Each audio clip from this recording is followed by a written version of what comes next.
So many of you left me questions about this lovely piece of machinery. This is the Canon R5, and as promised, I'm giving you an overview about my experiences with this camera and of course answering a ton of your Q&A.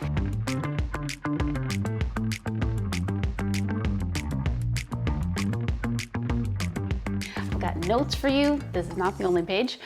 We're really going over this, and I want to remind you, I am not a camera reviewer. You know, I do a lot of YouTube videos, but I'm not a gear reviewer. I am a working photographer. So I'm going to tell you about my experiences with this camera as a working photographer, the things that I found helpful, the things that will make a difference in my workflow, some of the things that I think make a difference, and the things that I look for in a camera and make it something I want or make it something I don't want. So that's what we're really gonna do here. Look at this camera as a working professional. Now, I have had this camera for about 2 weeks now, 3 weeks now, and I've had 5 full working days with it. So I've shot it here and there, but I've done an engagement session. I've done 2 full YouTubing days, so that's 3. I've done an engagement session, did I say that? Engagement party, and a wedding. So I've really had 5 full experiences with this, most of them shooting all day long. I've shot it in the studio, I've shot it with strobes, I've shot it all natural light, high ISO, everything. So that's what we're gonna get into. Let's jump right into it. As you may know, I had the R6 as the camera that was part of, you know, my campaign with Canon. You know, what they had me do was make some videos about the R6, the main promo video that you saw or you may have seen on my YouTube. And then of course, I made a million other videos because you give me a new camera, I'm just gonna play with it. Now, when I had the R6 in my hands, it was like, oh, this is a cool camera. This is great for this and that and this and that. This camera, and the reason I'm starting this off this way is because so many people are, well, R5, R6, R5, R6. This camera I held and used, and it was like, whoa, this is amazing. Just jumping in here to let you know that most of what you will see in this video are straight out of camera JPEGs. This was one of my favorite pictures from this past weekend's wedding, so I thought I would let you know how I would edit the image. Just a little bit of skin correction using my preset Joyfully Simple, and then heading over to my local adjustment brushes to help smooth out skin, give me a totally white background, punch the lashes, whiten the eyes, and a few other things. The rest of what you'll see will, for the most part, be straight out of camera. Why? Because it's certainly easier than editing everything, and honestly I think it gives you a better look at what's coming out of the camera and what it does photographically versus what I can do in Lightroom or Photoshop. If you like these presets or local adjustment tools, they are available for Lightroom, and some of them are available for Capture One. Check them out in the link below or head to presets.breatheyourpassion.com. All right, now back into it. So I'm not going to tell you what to buy because I think it very much has to do with what you are upgrading from, what your budget is, and what you're shooting. We're going to get into mostly photography about this. I know the entire world is talking about video, but I'm a photographer, so I'm going to tell you how this works for photography, not just video. I will talk about video because I did have video experience with it. I tested it, and it's interesting, the experience that I have, so I will talk to you about that. Number one, first thing I wanted to talk about is the ISO performance. That was the biggest thing. You may have seen the story, I was doing a YouTube shooting day, and I took 3 pictures side by side, same environment, natural light, and I did one at 800, one at 5,000, and one at 8,000. You could barely tell the difference. Now, if you pixel peeped and you zoomed all the way in, yes, of course you can tell the difference between 500 and 8,000 ISO. Of course you can.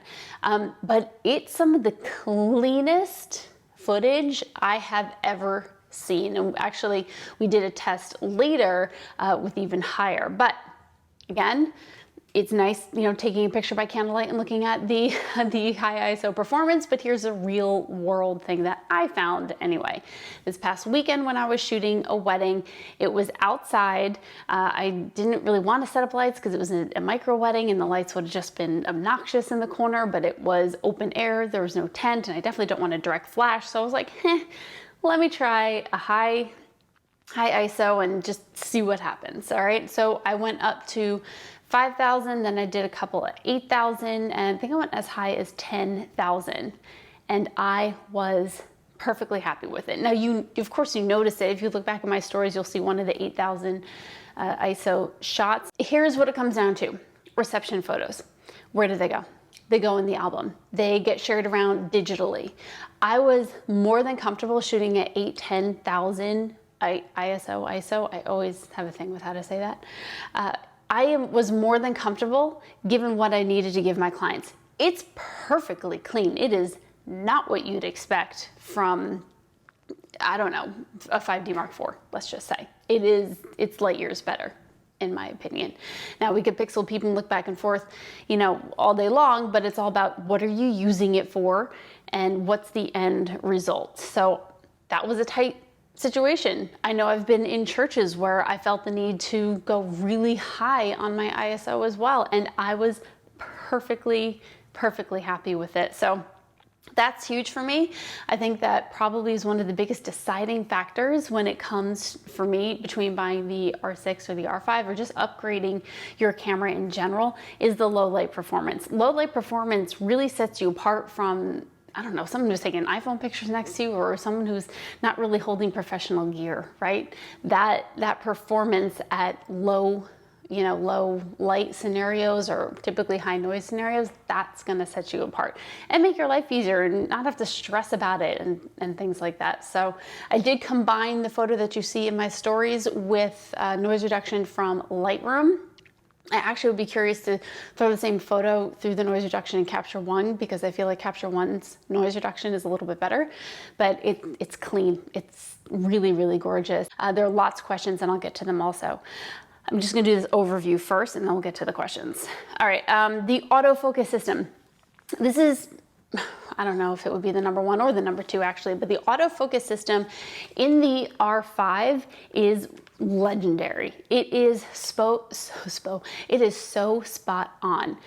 In my experience on a whole wedding day, I would say probably, I don't know, 10% of pictures would be a little bit soft or a little bit out of focus and I'd be really happy. I would say that's gone down to about 1% or less with the focusing system because I shoot now, and I used to just shoot one shot and move, you know, my focus focus point around. Now I shoot in AI servo with eye detection on and face detection, and it is a dream. I will say that this camera is better than the 1DX Mark III, which I own because that feature is available when you're looking through the viewfinder as opposed to the 1DX3. It's only available, the eye detection, when you are looking at the back of the LCD screen. So that is a big plus here for me. I will say the wedding that I shot this past weekend, I brought my 1DX3 and my R5. And I plan to go back and forth because I don't have all RF lenses. I have some EF and some RF. And I plan to go back and forth between the two cameras. The first time I went back to the 1DX3 after shooting the R5 for probably about an hour and a half, I almost didn't know what to do. I was like, oh wait, how do I focus this? I couldn't even remember. And it wasn't as fast. So not only are my pictures, because of the R5, a higher percentage of them are in focus no matter what the movement or how low my aperture is. It's giving me the ability to focus faster. Now, the downside, because there is a downside, in my opinion, to the autofocus of the R5. It's great for shooting humans, which is what you're doing probably 80% of the day on a wedding. However, I did find it a little bit more difficult when I was shooting details. So I go to shoot like the flowers or something, right? It doesn't know what part of the flower I want it to focus on, right? You know, it's obviously, if I'm photographing a human, I want the eye in focus. But if I'm photographing a detail, it doesn't know what I want in focus. So I have it set for the right side of the screen. That's how I choose my focus. I didn't set the joystick yet, so I think once I set the joystick correctly for the focusing, it'll be a little bit easier. But I did find a slight learning curve, I'll say, because I don't think it's not a fault, but it's a difference in how you focus when you're photographing a person versus you're photographing a thing. So, and you know, something is to be said, you know, maybe you would go back to a different focusing method. Like I said, I'm having it in AI servo with face detection, eye detection. maybe you would want to go to one shot and have it set up a little bit easier for details, but I didn't, and here's why. Let's just say first dance. I was using this lens, 135 with the adapter on it. And I want to get obviously their faces, but then I want to get that shot of, you know, their hands together or his hand on her waist or something like that. So you go from eye right to waist. I'm not going to go change my focusing system between those two shots. It's like a split second shot. So that's something to consider. Overall though, huge difference, guys, when it comes to the focusing system. It's just wild. And I think I need to just customize the camera a little bit more to make it easy to go from human to detail. Okay, let's get to overheating, because I haven't been reading everything in the comments. I know you guys are talking to each other, which I love, and I will get to questions, but one of the biggest questions you have is overheating. And everybody talks about it when it comes to video, but if you're a photographer, it's like, that's nice, I don't really shoot video, does it overheat in photo mode? No, there is zero overheating that I've experienced, or I've even read about or heard about, or Canon's even said zero overheating when it comes to photography. If you are like me and you're a photographer and sometimes you shoot some video, this is for you. If you're a videographer that wants to shoot in 8K all day, this is not for you. This is not for you. This camera is a feat of engineering when it comes to the fact that a camera like this with a 45 megapixel, you know, image that's coming out of it, and everything that comes in this mirrorless body happens to have 8K capability, that's a feat in itself. You will be totally fine if you shoot 4K 30 in non-HQ mode, shooting a wedding all day long, which if you're a videographer, that might be exactly what you're doing. So if that's all you're going to shoot, then yeah, now you can get a camera that's great for video at 4K 30 non-HQ, as long as you want it, because that is not a heat producing video setting. But as far as photos go, non-existent. Now, about everything else when it comes to the other video modes, my experience has been different. I have learned that one thing that will help your experience in video mode is what memory card you have in here. I've also heard, and I haven't done this myself, of people who leave the memory card empty and then plug in and externally record. It's good to not have a memory card in there at all. But a good memory card to have for video is the CF Express card, at least 512 gigabytes or higher. I've actually only shot with 128 cards, because that's just what I have, you know, having had the 1DX3. That has limited my video capability. However, like I said, it's been sporadic. So I've had experiences where I shot the whole engagement session that I shot, and then I threw it into 8K right away, and I got about 3 minutes. But that was because I had a whole day of shooting on the card, and I actually probably only had about 3 minutes left. But the little overheating did come on. Then I switched to 4K, and I was golden, didn't have a problem. One of the other days I used this, I had a full entire YouTube shooting day, which is 8 hours of shooting with this camera photo. And then at the end of it, we decided to do video. I shot in every single possible mode: 8K, 4K, HQ, non-HQ, 4K 120, 4K 60, 4K 30, and then full HD. Shot in all of them and did not have any overheating at all. And it was about 100-degree weather. So there's that. So that's been my experience so far. Like I said, it's sporadic. If you want to shoot 4K 120 all day, this is not the camera for you. If you want to shoot 8K all day, not the camera for you. But if you're like a typical videographer and you're shooting 4K 30, 4K 24, non-HQ, you're golden. So, all right, the rest of this is going to be back about photos, because again, I'm a working photographer, not a camera reviewer. So I want to tell you how this worked for me at all the jobs that I've done for it. All right, got my notes. Memory cards. Oh, okay. Any problems with shooting? So over the 3 weeks that I've had it, I have had it freeze up on me 2 times, and 1 time give me error 70. It's a fluke thing, and all you have to do is like turn it on or off or pull the battery. I've had that happen with almost any camera I've ever owned, some kind of weird error. I don't have a lot to say about that other than it was fine, like 2 seconds later. The files that come out of this baby are incredible. How can I put this? For the longest time, especially since becoming an EOL, I have looked at my photos in comparison to everyone else's, like we all do, right? And I've always felt that there was something like not quite there, like there wasn't enough detail, or I couldn't zoom it in, it wasn't clear enough, sharp enough. I don't know, if you've ever had that feeling, let me know. I don't know if I'm weird, and I don't know how to explain it technically. But the files that come out of this, shooting at full RAW, it's gorgeous. It is the dynamic range that I'm used to with all of my cameras. I can't give you stats on, this dynamic range versus anyone else's, but it's what I'd expect. If I accidentally a little bit over, blow out the sky, or a little bit blow out the wedding dress, I can pull it back and I don't have any issues. So that's what I'm thinking.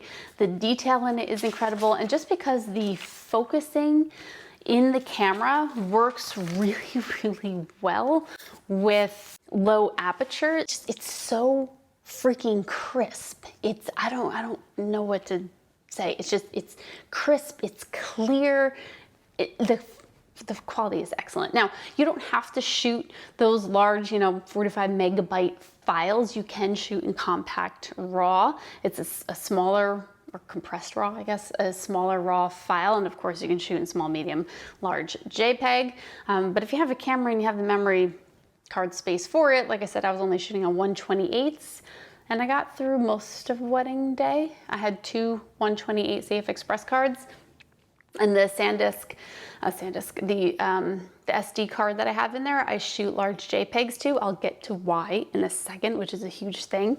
But I shot an entire day and I filled up one 1/28 card, but I was also shooting a lot more than normal because I was the only shooter that day. There was no second shooter. So I feel like I could still get away with one 1/28 card, but that's my shooting style, about 2,500 images per 10-hour wedding day. Okay, why do I shoot large JPEGs to the SD card? Here's why, and this was a hit at the wedding. And I've been doing this so much more now that I have Wi-Fi enabled cameras like this one and like my 1DX3. At the wedding, I will shoot large JPEGs to one card while RAWs are on the other, because one, I upload it off-site to a backup server that only accepts JPEGs, not RAWs. So it's part of my backup process, just to be able to get it off-site into different locations so it's backed up at the end of the night. However, on the day of, I transferred those large JPEGs, or a smaller version of them, to my phone, edit them on Lightroom, and I have my own presets that I've made. You can see them at the link in bio or link in the description below. And I have those as mobile presets on my phone. I edited about, I think, like 60 or 70 photos as a same day edit, airdropped them to an iPad and left the iPad out. People flipped out at the wedding, and still are, that I was able to get them pictures so fast. It was like the talk of the micro wedding. I even have a video of it. I'll probably show you that just so you can see their reactions. Huge, huge advantage being able to have the Wi-Fi capability in here. So if you don't have a Wi-Fi or Bluetooth capable camera where you can transfer images right to your phone or right to an iPad, this will be a huge upgrade for you. You will get new business because you now have a camera that has that capability. And most cameras do at this point, but it is wild. It is absolutely wild how happy I'm able to make my clients, because that's what I care about. I just want to see their reactions, and seeing it, it's a little self-gratifying. But also, I was able to airdrop them to the wedding planner that night. I was able to send them off to, whoever else wanted them. I sent them to a couple of the bridesmaids and the groomsmen, just pictures that I had of them. So really, really huge. Okay. Ooh, in-body stabilization. Let's talk about that. The in-body stabilization, I'm not used to having a camera that has IBIS in it at all. So I decided to test it out. This photo was taken at 0.4 second, so not quite a second. I did experiment with everything from about 1/2 of a second to 2.5 seconds without an image stabilized lens. I had the 28 to 72.0 on, and that one's not, I'm pretty sure. I always forget every once in a while which lenses have it and which don't, but I'm pretty sure that one does not have image stabilization. And I did it handheld, night shot of the whole party scene, and it was crisp as can be. I wanted to have a high aperture, you know, a small aperture, high number aperture, so I was going up and getting the starburst and all the string lights. So that means, and also I wanted to have a lower ISO to reduce any noise, so that means I have to have a higher shutter speed. I was able to get a perfectly crisp photo at half a second, a little bit more than a half a second, no problem. At 2.5 seconds, you started to see the motion blur a bit. You know, it's also user error. Maybe I could have sat still a little bit longer, but no way was I able to get that before. And, you know, again, just having the freedom to walk around and get long exposures, or even just some exposures that are a little bit longer than normal. Like this is a 135 lens on here. I would never shoot below 250th of a second with this lens on. I was walking around shooting with this lens as long as my subject wasn't moving. I was totally fine at like a 60th of a second. That's as low as I went because I'm still paranoid. But the in-body stabilization, such a welcome addition, especially for me. I'm a little bit shaky. All right, battery life. Let's get into this. I think this is important. I shot an engagement party. This is when I first noticed it, because the rest of everything I did with it was kind of like the camera was on, the camera was off, we shot, then we didn't shoot. So I'm going for battery life when shooting an actual job for multiple hours in a row. So the first time I noticed the battery life was at the engagement party that I shot. It was a 3-hour event. By the end of the 3-hour event with the battery pack on, it read half battery left. Now, you can only see full 3/4, half quarter. So who knows if that was closer to, you know, 3/4 and actually all the way down to half, but that's what it read.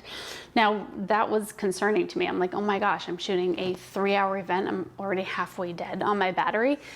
But you gotta realize this thing on the back of here, this is a TV screen that's on all the time. And same thing when you're looking through here, it's a little TV screen on all the time. It's going to take up a lot of battery. So wedding day, I made sure that I had 2 extra batteries in addition to the 2 that were in here, and I didn't go through them all. I cycled through it once and kept batteries on charge, but I would have been fine just switching batteries one time, which is what I usually expect when I'm shooting with my 1DX3.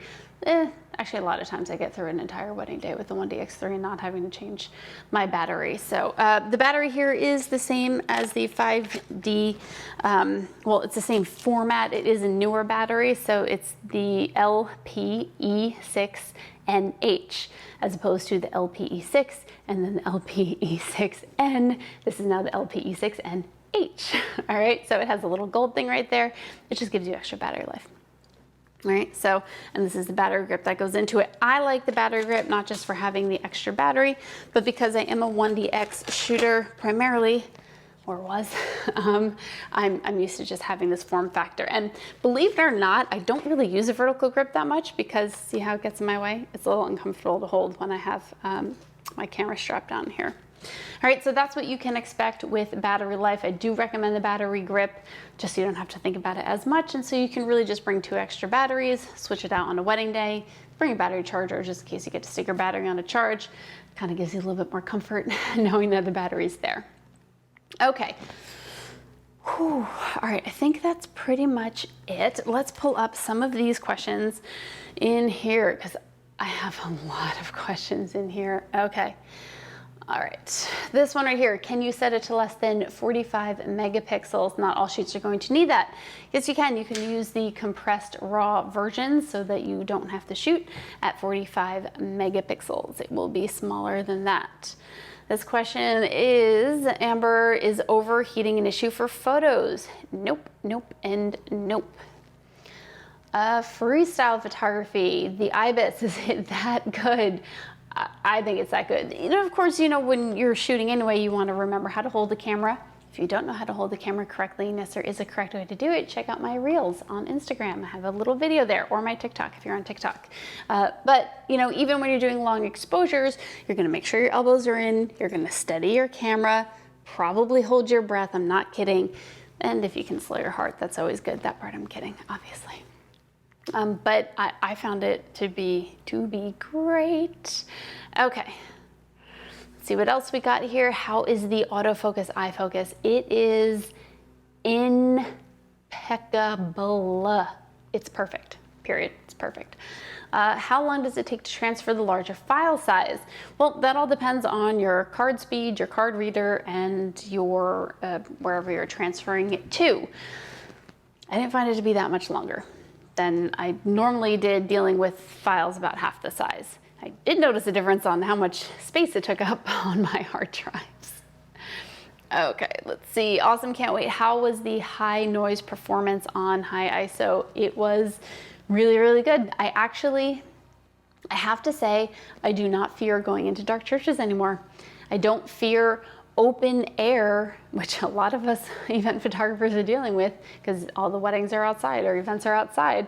I don't fear open air and having to just shoot available light of whatever is there. It's pretty incredible. I really think it just changes the way that you shoot. Are you willing to make it your primary camera? Yes, that doesn't mean I'm getting rid of or value my 1DX Mark III any less. However, it's a different tool for different things. I think I will always take my 1DX III with me because I have to shoot in inclement weather a lot. The weather sealing in the R5 is about equivalent to the 5D Mark IV. So if it's monsooning and I still need to take pictures of the bride coming out of the limo, I'm grabbing my 1DX III for that. Okay.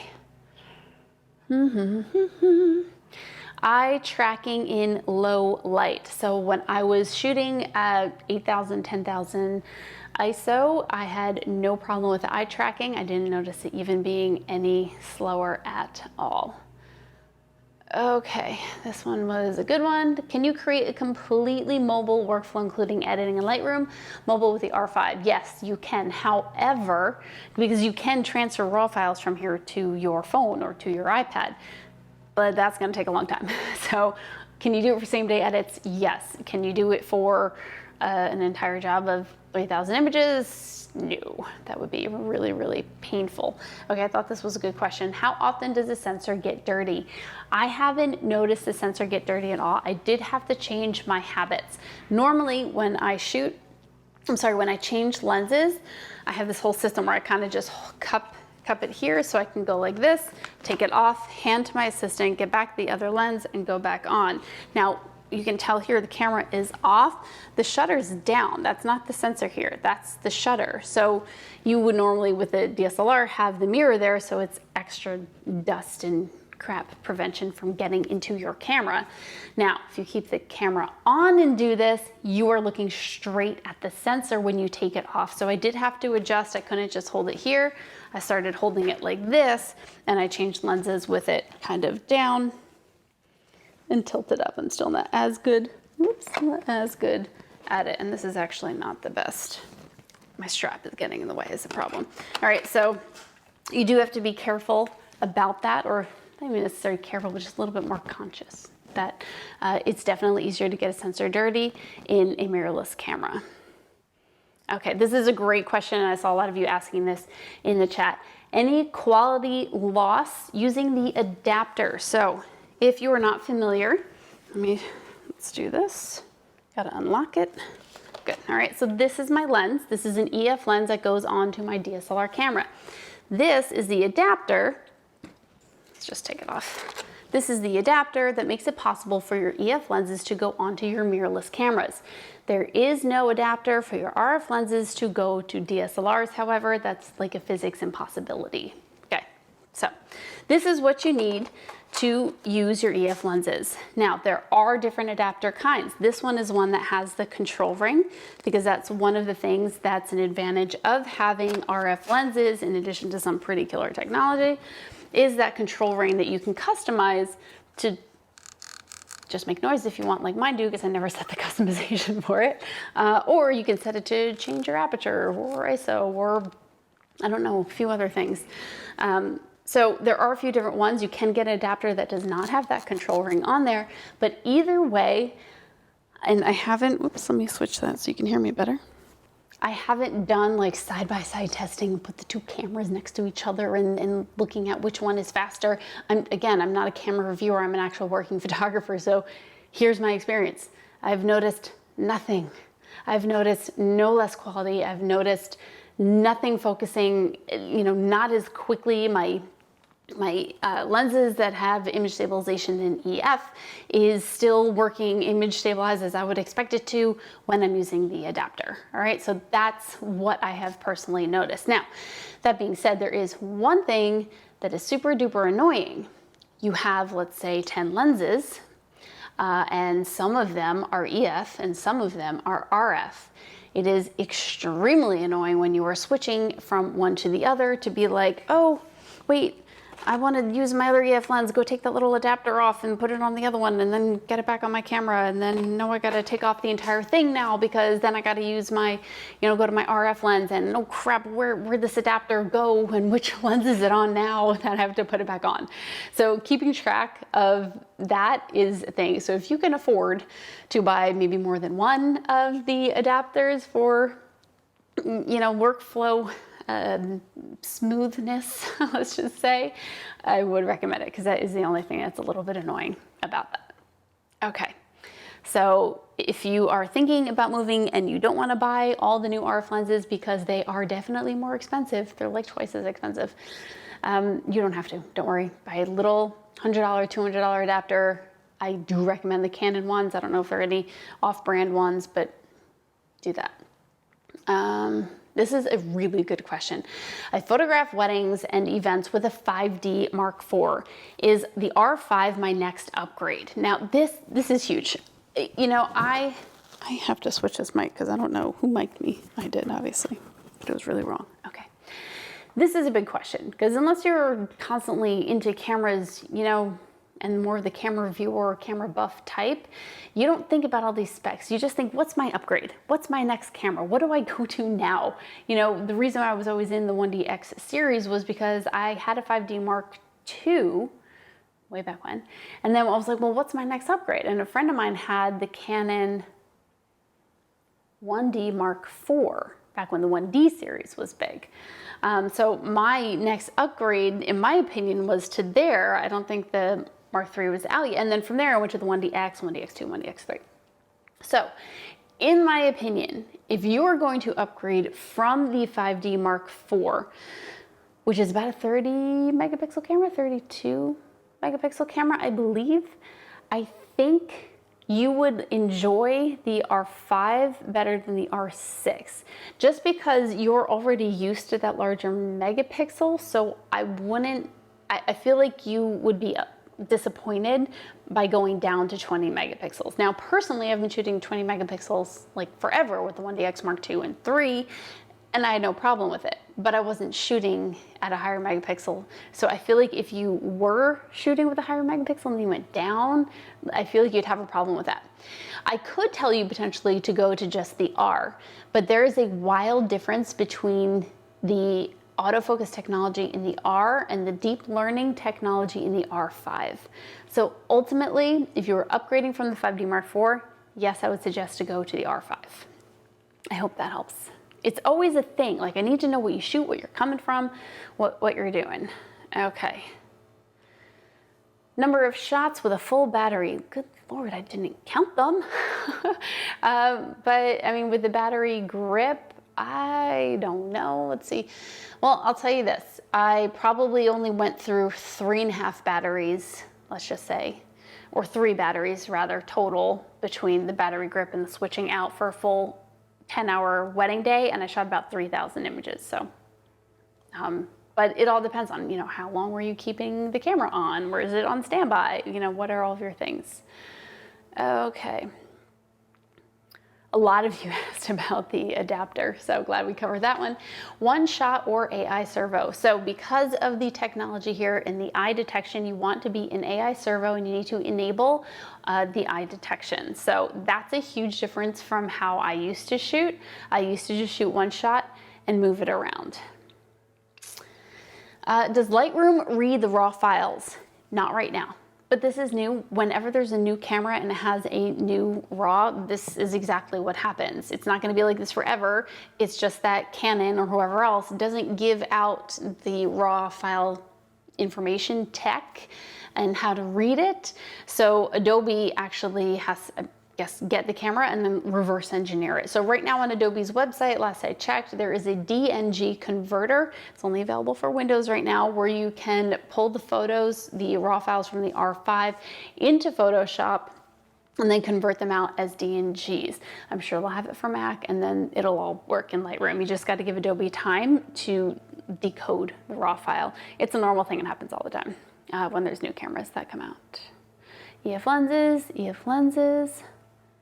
We talked about the overheating, EV. Oh, this is a good one. Will it ever be affordable? You may think that's strange. I don't think that's strange. You know, money doesn't grow on trees, especially right now. You know, that's a question. It's kind of what happens in general. You know, a camera comes out, pre-order, it's whatever the manufacturer price is, and then eventually you see some camera stores do things like get a free card reader when you purchase it. Prices are set by the manufacturers, and no camera store or seller can sell a brand new camera lower than that. There's laws around that. But eventually you will always notice price drops that come from the manufacturer. I don't know when this one is. It's, you know, always quite some time afterwards.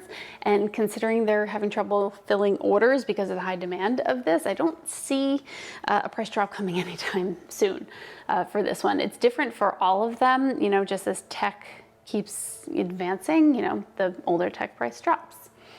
Okay. This is a good question. Did you shoot completely silent at all?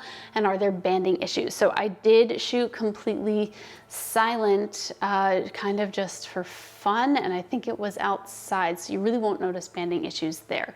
I personally don't shoot silent a lot or at all with this camera because the shutter is so quiet compared to the mirror slap of the DSLR. So I haven't really felt the need to shoot silent, and knowing just in general that brings in banding issues, that's just part of, you know, what shooting silent is. I just don't do it. Plus, honestly, in my head, I'm not thinking to myself, oh, gotta go to silent shutter right now. I just don't think about it. So I didn't have a problem because I didn't really use it, and I also haven't noticed any rolling shutter because I haven't used it. So I can't really answer either one of those questions, just trying to be honest. Okay. Oh my goodness, here's another thing I can be honest about. Do you think it's better than Sony for cinematography? If yes, then why? So I cannot tell you how this compares to Nikon cameras or Sony cameras or Lumix cameras because I don't shoot them.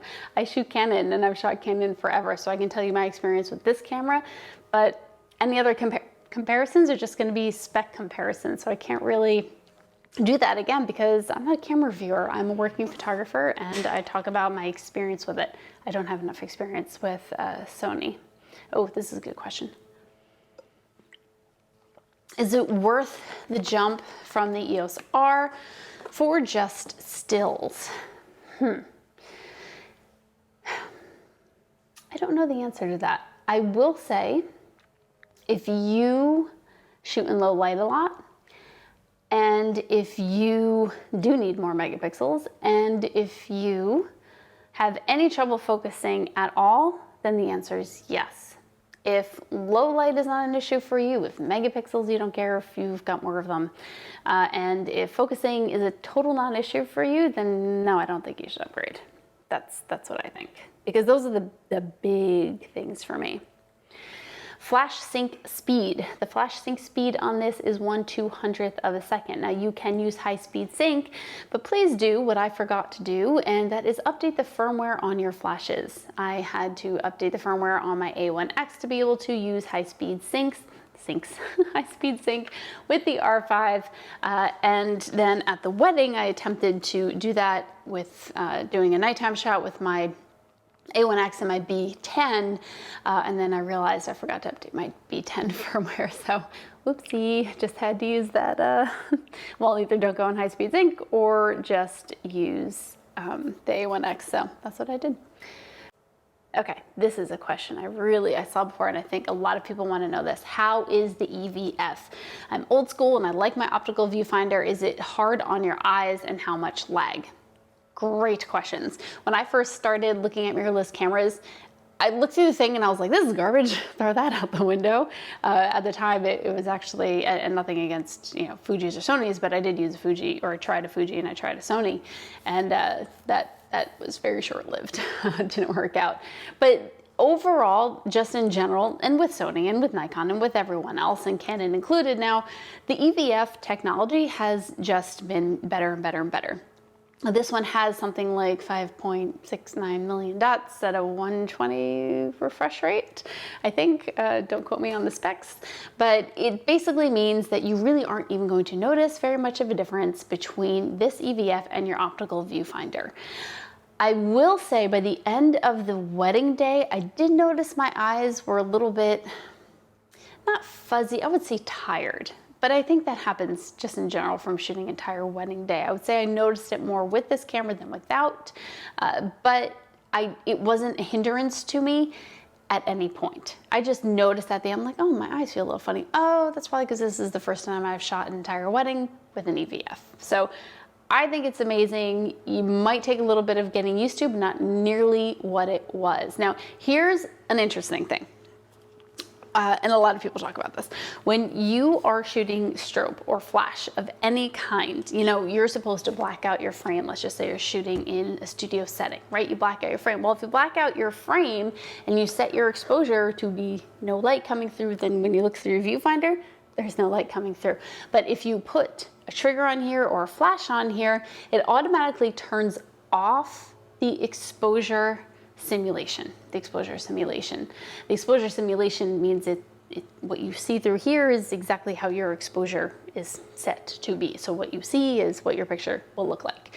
But it turns off when you put on a trigger or a flash so that you can see even though your frame is blacked out.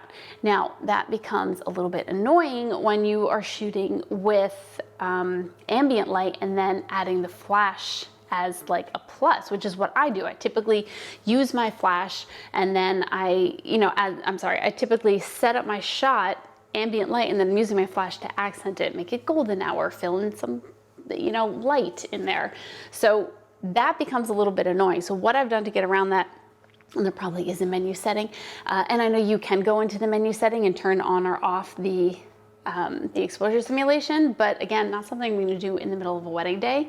I don't want to be futzing with my menu. So what I do is I get my ambient exposure as I normally would, and I don't have the trigger on. Then when I get my exposure how I want it to be, I put the trigger on and I add the flash, knowing in my head that the exposure simulation has been turned off once I put the trigger or the flash on the camera. So just a little bit of workaround. Okay. I think there might be just a couple of questions. A lot of them, I keep scrolling through a lot. I'm sorry if I didn't bring yours up. Just want to make sure that, you know, we get through as many different types of questions because there are a lot, you know, that are similar. Yes, this is a full frame camera. I always have a good sense of humor. So you do not need to sell your liver to get it, but you do need to put your firstborn child into escrow. Okay. Is it true that it is really sharp? Do you need to adjust the lens's focus on the settings? No, you don't have to adjust the lenses. It just really is that sharp. Here's the thing, especially when you combine RF lenses, mirrorless lenses with mirrorless cameras, the lenses are closer to the sensor from my understanding. So it just provides the environment for sharper pictures. So that's the best way I can explain it. Okay, went over the battery life. Here's a good question. Have you had any experiences with the Adaptor and non-Canon lenses Tamron? I'm assuming I can't read the rest of the question, but I have the Tamron lens. I do not use anything but anything but Canon lenses. I used to use a couple of the off-brand, so Sigma, Tamron. I used to use a Sigma macro, I think was the last one that I had, and I traded it in. So I don't use them. I can't tell you about any of the off-brand adapters. I'm sure they work the way that they should work, but you can always expect the best quality and performance from, you know, the lens and the camera being from the same manufacturer. Okay, someone asked, does it have self-timer? It sure does. Okay, I think I got through all the questions. Let me just scroll to the top. No, we're good. I hope this is helpful. I really do. You know, I know there's so many reviews on there. Everyone is talking about this camera. You can see on my YouTube channel, like the specs video, so you're more than welcome to look at that. But I wanted to give you my actual experience with the camera after shooting, I don't know, 10,000 some odd pictures with it. Because, you know, it's one thing to just get a camera and shoot with it for a minute. It's another thing to put it into real life scenarios where the specs don't matter. It's all about the user friendliness of it and how it applies in actual real life shooting scenarios, right? So that's what I wanted to give you, and I really hope that helps. Hey Noelle, how you doing? Which do you recommend for what type of photography? So weddings and portraits, you know, the R5 is pretty jamming right now. If you're shooting with something that requires a little bit more what's the word? I guess safety when it comes to weather or dust or debris, you're probably gonna want to stick to the 1DX3 series. There's a reason that's a flagship camera and it's as expensive as it is. I hope this is helpful. I will be putting this on my YouTube channel unless you're watching it on YouTube right now. Hope that's helpful. Thank you guys so much for watching, and see you around.